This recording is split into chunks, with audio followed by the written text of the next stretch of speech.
What is going on, guys? Welcome back to Hippo Supercoach, and today going to be going through my plan to bring in a pod, and you can see him dead in the center of my team, and people are going to say might be crazy, but I think I'm going to bring in Christian Petracca. Now, reason being, I know his break-even's pretty high, but I think he can hit that. So, basically, the reason I want track, mostly because he's going to get forward status. So, literally next week, we can swing him down to F6. So that means our forward line is complete, because I think Marriage will be a keeper. And if he's not a keeper, that's fine. We'll just hold him for most of the season, unless he really starts to play bad. But basically completes my forward line in round 5. And what that'll also do is get forward rookies off the field. So that's why I wanted to do that. Now, how have I done it? Basically, I've got rid of O'Driscoll, Hall, and I know Hall, you could argue, has money to make. Probably does. But I don't think he has that much money to make, to be honest. Like, maybe he does, I don't know.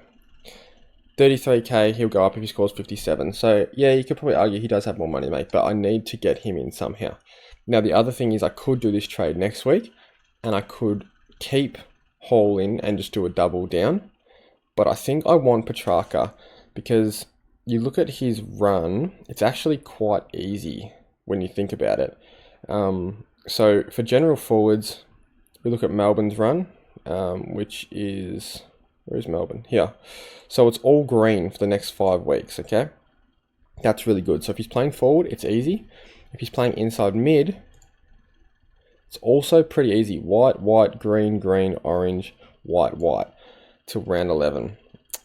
So I'm really liking the idea of having Petracca. I think after, he cracked it at the end of the game last night or last week, I reckon he could bounce back and bounce back pretty hard. So yeah, it's a pod play, I guess. Probably a lot of people trading him out. He's only in 8% of teams as well.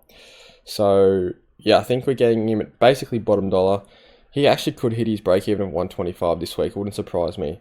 I know he started off bad, hasn't hit a ton yet, but this guy is a gun at the end of the day, and Melbourne have to turn it around somewhat. And like I said, they got that easy run. So that's probably my plan on getting off trades this week. So I think what we'll do next week is we'll look at Nick Dacos and potentially the week after.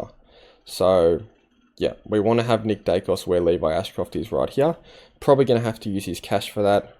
Do I care? Not really. I don't think Levi Ashcroft has a great role. I do think he's a good player, but I don't think his role's good enough to be able to score well every week. So if we could do that, get Ashcroft off and bring Dacos on, that would be huge. And yeah, obviously Nick Dacos is a keeper, and that would kind of, like, will we have enough? I'm not sure if we had to do it. It will cost us our last boost if we did.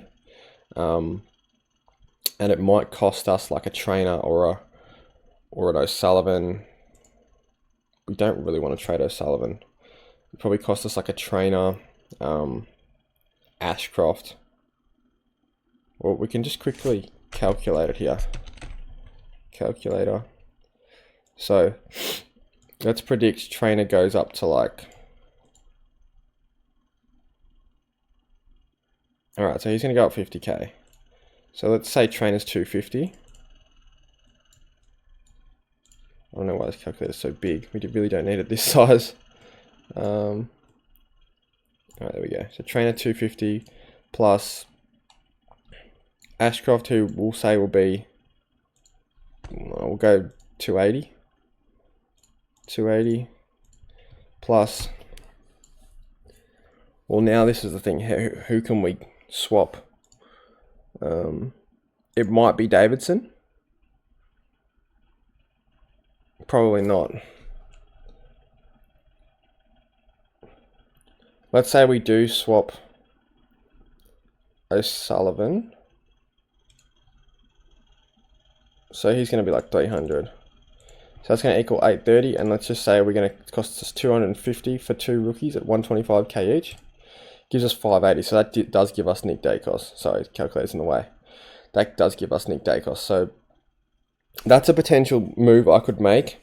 Now, obviously, I would like to keep these rookies a little bit longer, but I am kind of chasing and trying to play aggressive to really try and push for that rank 1. And I think, yeah, getting rookies off the field sooner rather than later will help. I do think O'Sullivan's a good pick, but he did play Melbourne, so keep that in mind for that ton. But yeah, obviously it was good against St Kilda, but all defenders are good against St Kilda and Melbourne. So hopefully he's a good pick and we maybe don't trade him. But if he scores, anything under like a 60, I'm just going to get rid of him. I don't care. And I'll get Dacos for his great run after this week. And you can potentially wait one more week on Dacos too. So that would give us... So Bice will move to D6. We'll probably have Dacos where Levi is. And we'll put Moraes in flex or something. Didn't really want him in flex, or Trainer in flex. If Trainer's pumping out 80s, that's still fine. So yeah, that's my plan for the next few weeks. It's going to cost us our last boost. But like I said, we're only going to have Hall as a rookie on field. Actually, sorry, so Petracca will go down. So we'll have Davidson in the mid. Davidson and Hall there. Dacos will be where Petracca is. Forward line complete. Back line we'll just have we'll have Bias at D6, that's fine. So we could say back line is complete for now in terms of crappy on-field scores. Bias is averaging 90. And then yeah, so literally we're only fielding the two, would be fielding Moraes and Hall. Or Davidson and Hall with Moraes as flex. So that's literally it for the fielding. So does it really matter if I've gotten rid of all my boosts? I don't think so.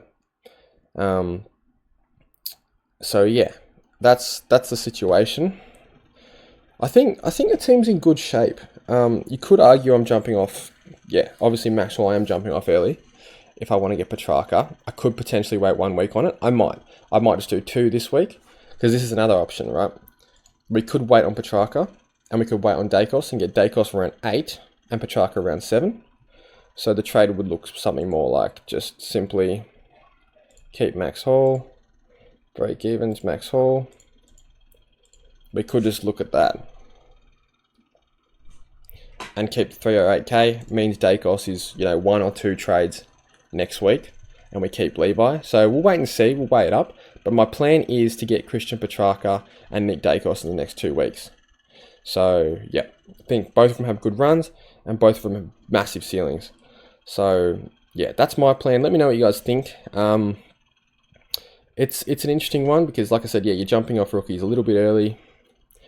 I don't know if it really matters. If we got more cash gen coming in, who cares? If you're grabbing a keeper, you're grabbing a keeper with a good run as well. That's like gold. So yeah, that's it for the video, guys.